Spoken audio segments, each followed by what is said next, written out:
Welcome back to the NRA's National Rifle and Pistol Championships, brought to you this year by Remington. And we're here in the last week of competition for the long-range high power, the big guns. Yes, they shoot up to 1,000 yards. Most of it, they go up to 1,000 yards. We just finished up with the high power championships. And with the high power, they went from 200 to 300 to 4 and 6. But in the long range, it's all at 1,000. With Sherry Gallagher not being here this year, but being on the Golden Knights parachute team, I guess the field's wide open, isn't it, Lars? It's actually quite surprising. I was going through my Facebook one day, and I'm looking at a picture of Sherry Gallagher, who won the long-range high-power championships back in 2009 and has been a contender in the top 5 or 10 every year since. I see that she's dropped from the U.S. Army Marksmanship Unit team. Instead, she's part of the Golden Knights. Moving on, I guess, to bigger and better things, or just a storied Army career, who knows, but the multi-talented Sherry Gallagher brought some exciting moments to Camp Perry in the last decade, that's for sure. Oh, definitely, and as we look at the competition going on this year, her mother is here, Nancy Tompkins, her sister, Michelle Gallagher, and as you hear, we're still in the middle of the championships right now. Where we are today so far is they're putting together the shootouts for the Leach Cup and the Porter Cup, and a few of the others too. I think we have 2 or 3 others as well as some of the F class. And this is part of how it happens with long range, because you have to get to the pits. Oh yes, and that's part of every high power shooter's job here at Camp Perry, is to spend a little time in the pits. And if you haven't been to the pits, what the pits are if you'll look in the back and you see the targets, they look real tiny, but they're actually 6 by 6. They're huge.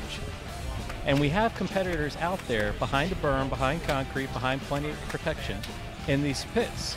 And they take the target and they push them up. And once the competitor shoots on them, they pull them back down and score them.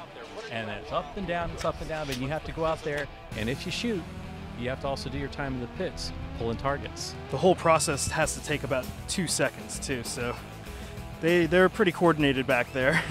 It takes 2 seconds to do, but it's a whole afternoon of sitting there shooting. It is a big one, I gotta tell you.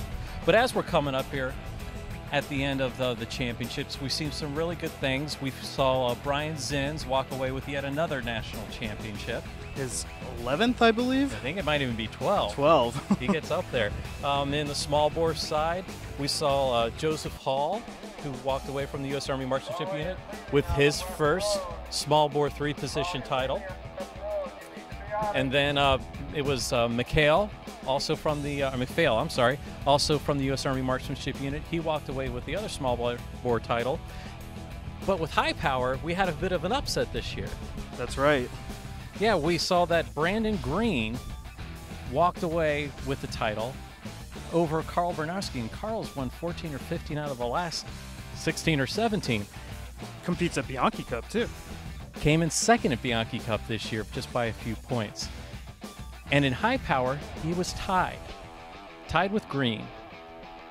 And then so as always, if you're tied on points, you go to the X's. Mm-hmm. And guess what? They were tied in the X's too.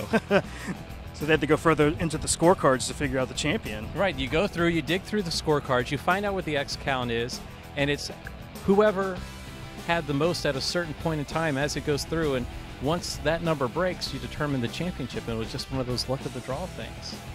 Another fantastic season at Camp Perry.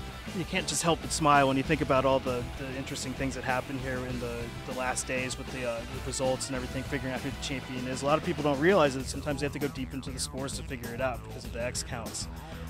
Shooting, what a sport. It is, and we're going to get back to the shootouts right now. They just called that for the last trolleys in the pits, so we're going to go and we're going to see how the shootouts happen today and get you more as soon as possible. Be sure to check us out in all our videos.